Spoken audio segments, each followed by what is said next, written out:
the harshest voice you know. The most critical, relentless, exhausting voice in your life is yours.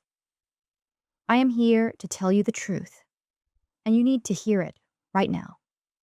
The harsh voice in your head, it's never telling you the truth. You are standing at a critical juncture in your life. You have mistaken that constant self-criticism for motivation. You believe you must be brutal to yourself, that you must maintain this punishing internal standard to keep your drive alive and push yourself forward. You think the pain equals progress. But I need you to recognize that belief is the ultimate motivational scam. It is a lie that keeps you locked in an invisible prison of your own making, a gilded cage built not by your enemies, but by your own relentless judgment. You carry the weight of this self-judgment every minute of every day. You know the cost. You know the exhaustion. You know the moment when you achieve something great, and instead of savoring the win, your mind immediately moves the goalpost further away, whispering, "Yes, but you could have done it faster. You could have done it better." That one mistake negates the entire victory. That, right there, is the voice of the critic.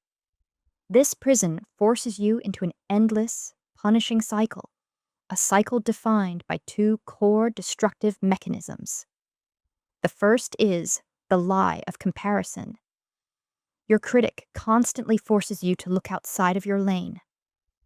It makes you compare your messy, three-dimensional reality, your daily struggles, your private failures, your complicated background, to someone else's polished, two-dimensional highlight reel. You are setting yourself up for guaranteed defeat because you are comparing a whole book to a single edited cover photo.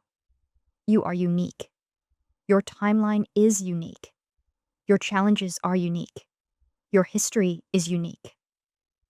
You are running your race, and your only job is to focus on your own stride, your own breath, and your own finish line. The second you look sideways to check on someone else's progress, you stumble. The comparison is a trap. It is a distraction. It is a deliberate sabotage of your joy and your momentum. The second is the lie of catastrophe. You make a mistake, a simple mistake. You forget an appointment. You lose a client. You speak too quickly. The critic doesn't judge the action. It attacks the person. It leaps from a single event to a catastrophic global conclusion. It shouts, "You are a fraud. You are fundamentally incompetent. You are going to lose everything." It takes one error and projects it onto your entire identity. You are defined by a moment of failure, but you are not a failure. You are a person who failed at a task. There is an infinite difference between the two. You cannot punish yourself into greatness. Fear does not breed excellence. It breeds exhaustion. Shame shuts down the learning center of your brain. The toxic energy of self-criticism only leads to burnout, freezing, and resignation. You deserve a better fuel source. It is time to recognize this system is broken. It is time to fire that prosecutor and hire a coach. It is time to step into the most powerful relationship you will ever forge. It is time to initiate the greatest love affair, transforming self-criticism into self-compassion. This is not a weakness. This is not self-indulgence. This is a fierce, courageous act of resilience, rooted in psychological truth. It is the conscious practice of treating yourself with the exact same kindness, respect, deep understanding, and support you would instantly offer to a best friend who was hurting. When the shame floods you, when the doubt takes hold, when the critic's voice is deafening, you must commit to 3 intentional, powerful acts. First, you must be mindful. Your critic operates in the dark. in the moment before you realize what is happening. Mindfulness is the spotlight you shine on the situation. You must pause. You must step out of the emotional flood and simply observe it.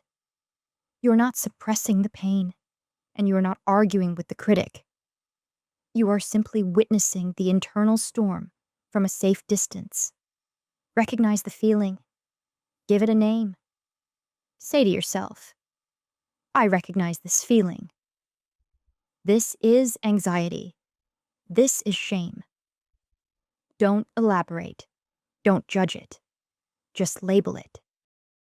When you feel that tightness in your chest, that familiar knot of self-loathing, I want you to say, I am feeling this pain.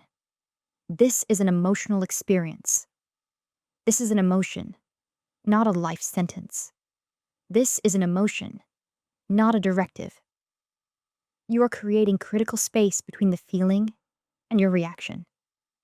You are separating the story from the reality.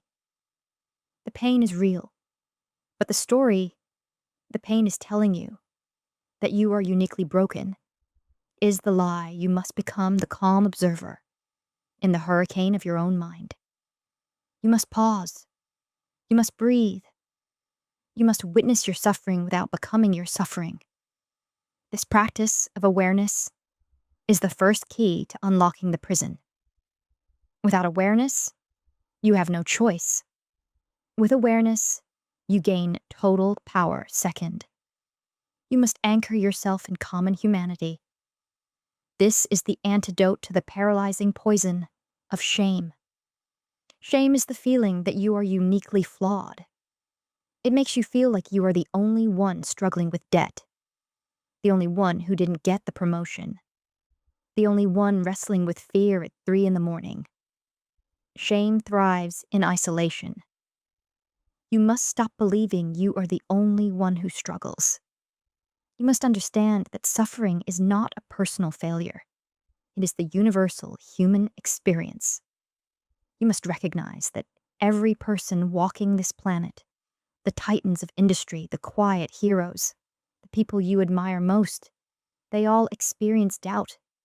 They all make catastrophic mistakes. They all feel inadequate. When your critic tells you that you are alone, I want you to connect that feeling to the 7 billion other humans who have felt exactly this pain, today, this week, or this lifetime. Shift your internal question from, what is wrong with me?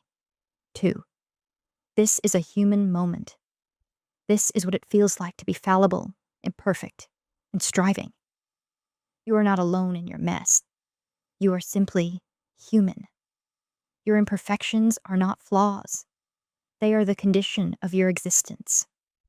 When you anchor yourself in common humanity, the isolation vanishes. You move out of the lonely spotlight of self-judgment and into the vast, warm connection of the human experience. Your pain connects you. It doesn't separate you. You are part of the team. You are part of the journey. You are not a solitary broken machine. You are an imperfect, striving human being. And that is a beautiful thing. And third, you must take self-kindness as action. This is the moment of courage. This is the moment you step into the role of your own ultimate supporter. Self-kindness means that when the internal bully interrupts, you step in with grace, warmth, and supportive action. You must choose to respond to your own pain with comfort, not condemnation. I want you to use the best friend test. Imagine your most valued, cherished friend comes to you with the exact mistake you just made. They are crying. They are ashamed. They are telling you they are a failure. Would you lecture them? Would you pull out a whiteboard and list all their flaws? Of course not. You would hug them. You would validate their pain. You would say, it's okay. You did your best. This is just a setback. I love you. We'll figure this out. What do you need right now? You must give that exact same comfort to yourself. When the inner critic shouts, you must interrupt it and gently say, I made a mistake, but I am still worthy. I am safe. I am still learning, and I am here for me. This is not denial of your shortcomings. This is the ultimate act of self regulation. You are giving your brain the emotional safety it needs to actually learn the lesson. Remember, shame paralyzes, compassion empowers. When you treat yourself with kindness, you are creating an environment of safety where true, lasting change can occur.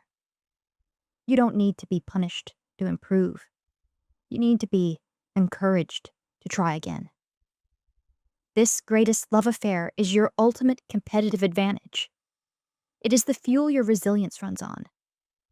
It is the only thing that allows your brain to learn the lesson and step into the next challenge without being weighed down by yesterday's failure. You stop running on the fumes of self loathing and you start running on the limitless, renewable energy of self acceptance. You are not perfect. You will never be perfect. And that is okay. Your job is not to achieve perfection. Your job is to simply be honest, kind, and present with the person you are right now. In this moment of effort, be your own unwavering source of love and support. Be your own advocate. Be your own best friend. The world needs the version of you that is free,